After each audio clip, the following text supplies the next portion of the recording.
Ça n'est pas mon projet, je viens vous le présenter ce soir, mais il est à l'initiative d'Alsaciens et donc de Jean Hansmenel, qui a aussi une grande carrière dans le business. Sauf que ce projet m'a parlé tout de suite, parce qu'il est question d'art, d'industrie et de territoire, et c'est un peu mes chevaux de bataille.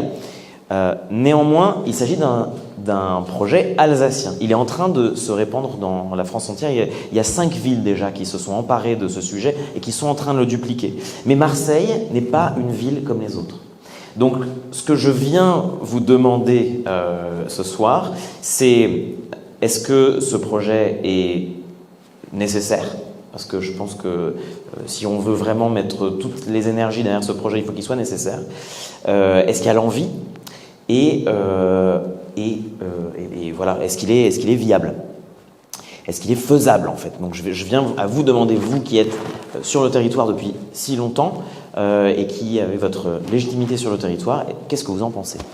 Donc comme tu l'as très bien dit, ça relie les acteurs industriels, alors sans vraiment dimension de soutenabilité. Alors moi, la soutenabilité, la circularité, c'est quelque chose qui coule dans mes veines.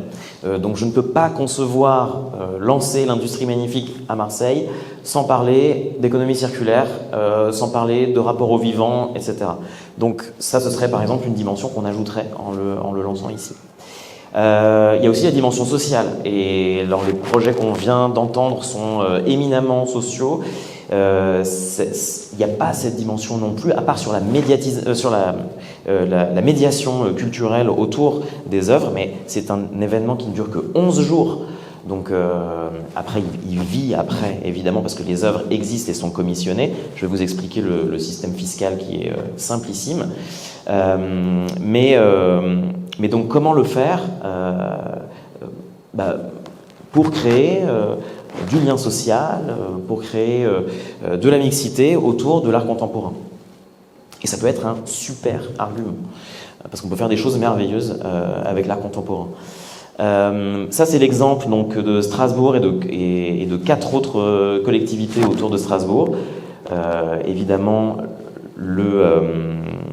la métropole était super active. C'est un financement mixte, donc là c'est les chiffres. Vous voyez, c'est aussi l'Office du tourisme qui est porteur de ça.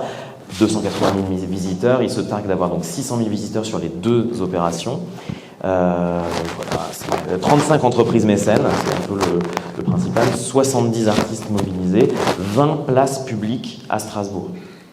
Donc imaginez, la ville est transfigurée pendant 11 jours, donc tous les 2 ans, c'est une biennale, avec Covid, etc. Et donc la ville est transfigurée pendant 11 jours par ces œuvres d'art monumentales. Alors on peut en retrouver, il y en a certaines, vous pouvez en voir là. Donc voilà, imaginez, c'est de l'art contemporain par des noms d'artistes locaux, des noms d'artistes français hyper connus, des Xavier Veillant, des Richard Orlinski, enfin, etc.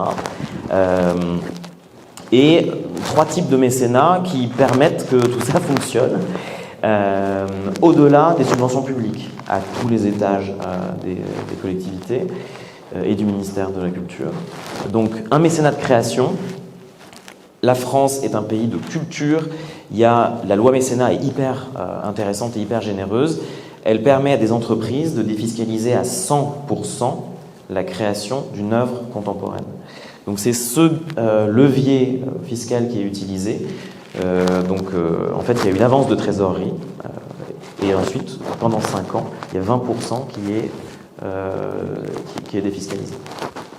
Il y a du mécénat d'exposition, donc pour que ces œuvres vivent dans des écrins, il faut qu'il y ait des lieux, alors publics si c'est des places publiques, mais privés si aussi il y a des lieux privés qui veulent être mécènes d'exposition. Et puis un mécénat dont naturel. Les mécènes sont des industriels du territoire. L'ambition de l'industrie magnifique, c'est de réunir les fleurons industriels locaux et de les mettre en valeur au travers d'œuvres d'art. L'idée, c'est que le premier step de validation, c'est d'avoir la validation de la ville. Et donc, c'est de laisser pendant 11 jours des places occupées, et puis de mobiliser aussi du personnel de sécurité, des agents de la ville, du mobilier, des barrières, etc. Donc, on demande quand même pas mal d'investissement à la ville. Et donc voilà, je viens devant vous pour vous demander, est-ce que vous pensez que c'est possible? Est-ce qu'on peut convaincre la mairie d'avoir un accord de principe avant Noël? C'est 2025, mais il faudrait avoir avant Noël 2023 pour lancer en fait, et après lancer la prospection, etc.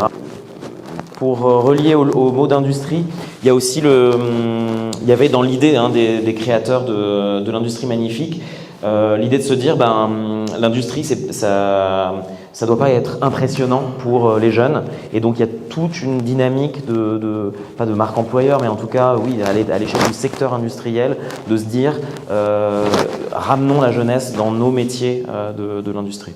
En 2025, ce sera le lancement dans d'autres villes.